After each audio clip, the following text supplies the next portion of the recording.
Pourquoi la première année est décisive pour nos amis les micro-entrepreneurs? Alors, c'est une vidéo qui tombe à pic puisqu'en janvier, beaucoup de personnes vont créer une micro-entreprise et se lancent dans un nouveau projet professionnel. Cependant, si beaucoup de micro-entreprises sont créées, beaucoup sont aussi cessées. Avec le temps et les statistiques, j'ai pu identifier que cette cessation d'activité se fait bien souvent à partir de la deuxième année. Donc concrètement, la première année est une année charnière pour poser vos bases. Sans vos bases, vous ne pourrez pas pérenniser votre micro-entreprise sur le long terme.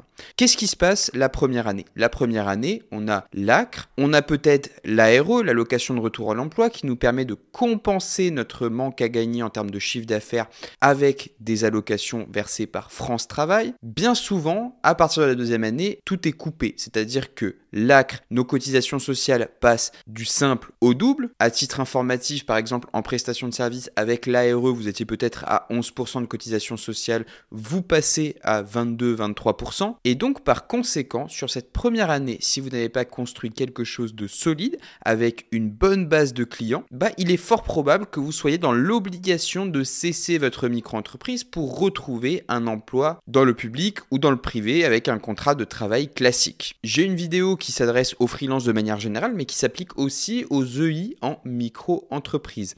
Ici, ce qu'il faut bien comprendre, c'est que sur cette première année, vous allez devoir fixer vos tarifs, des tarifs qui comprennent les charges liées à l'exploitation de votre activité, les charges professionnelles. Donc, il faut que votre bénéfice soit plutôt intéressant parce que vous n'allez pas pouvoir déduire de charges en micro-entreprise.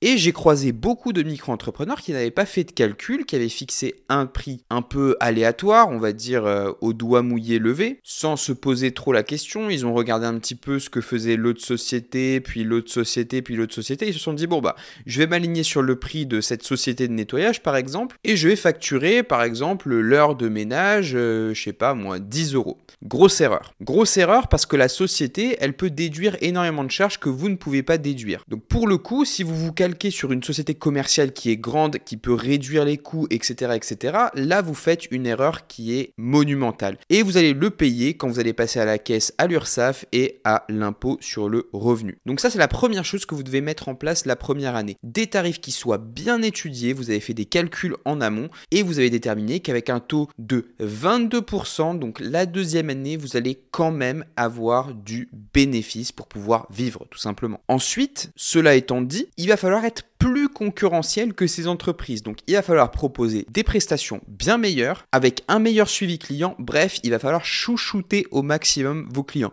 Parce que si les entreprises ont effectivement la possibilité parfois de tirer les prix vers le bas, les grosses sociétés, je dis, vous pouvez mettre l'accent sur le service client. Donc, pour une même prestation, vous pouvez chouchouter votre client beaucoup plus qu'une grande boîte qui va plutôt faire du volume à un prix beaucoup plus bas. Donc là, vos prestations doivent avoir une qualité irréprochable. Et vous devez maintenir vos clients, c'est très important. Identifiez les besoins de vos clients, ne leur vendez pas une prestation unique, mais essayez d'entamer une relation commerciale avec eux. Parce que c'est eux qui vont vous permettre d'avoir un chiffre d'affaires suffisant tous les mois. Si vous êtes boulanger, vous avez tout intérêt à ce que vos clients viennent racheter vos baguettes tous les jours. Et vous pouvez leur proposer d'autres choses. Vous voyez, le boulanger, quand vous allez chez lui, vous lui dites une baguette s'il vous plaît, il vous dit, il vous faudra autre chose, ou alors on a fait ceci ce matin, etc.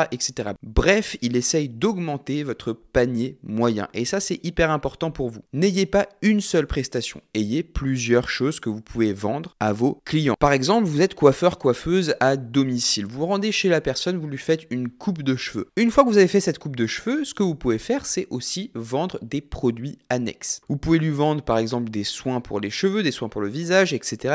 Toutes ces choses, tous ces produits viennent augmenter la valeur moyenne du panier.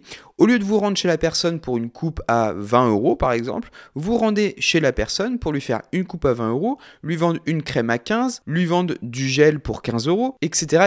Bref, vous arrivez à un panier moyen qui peut parfois dépasser les 50-60 euros. Donc là, le déplacement, il a été d'autant plus rentabilisé. Et ça, c'est hyper important d'avoir une idée précise de ce que vous pouvez offrir à votre avatar client, c'est-à-dire votre client idéal. La focale ne doit pas être sur vous, ça c'est ce que je préfère faire. La focale doit être sur le client. Quels sont les intérêts du client? Si je regarde un petit peu mon client, par exemple, je suis graphiste, si je regarde, effectivement, il me demande un logo. Le logo, je lui facture. Ça me fait un petit peu de chiffre d'affaires.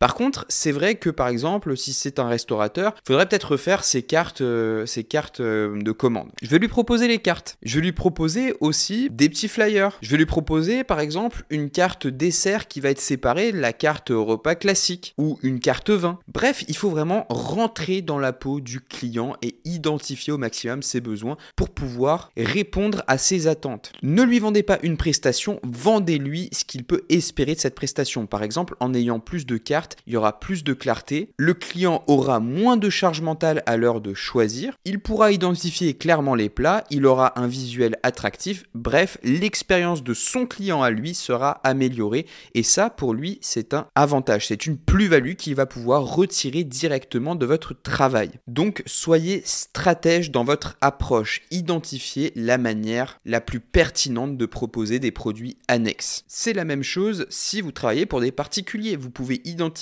un besoin et essayer d'étendre ce besoin à d'autres choses de la vie courante de ce particulier. Vous faites de l'aide à domicile par exemple, vous pouvez par exemple aller faire la vaisselle, faire le linge, nettoyer le sol, etc., etc. Bref, toutes les prestations que vous pouvez rajouter qui se font au sein d'une maison. Et ça fait gonfler le panier moyen et par conséquent votre taux horaire. Et ça, c'est des considérations qui doivent absolument être cernées dès la première année. Sinon, la deuxième année, le couperet va tomber, les aides vont partir et vous allez être dans la panade. C'est pas une vidéo pour vous mettre la pression, c'est une vidéo qui est factuelle, c'est quelque chose de réel et ça pourrait être évité avant avec la bonne mise en place de stratégies cohérentes. Voilà, c'est tout pour cette vidéo, j'espère qu'elle vous a plu, qu'elle vous a aidé. Si c'est le cas, n'oubliez pas de vous abonner, de mettre un pouce bleu. N'hésitez pas à écrire dans l'espace des commentaires les idées de vidéos que vous voulez que je traite. Sur ce, je vous retrouve sur les 2 vidéos qui s'affichent à l'écran.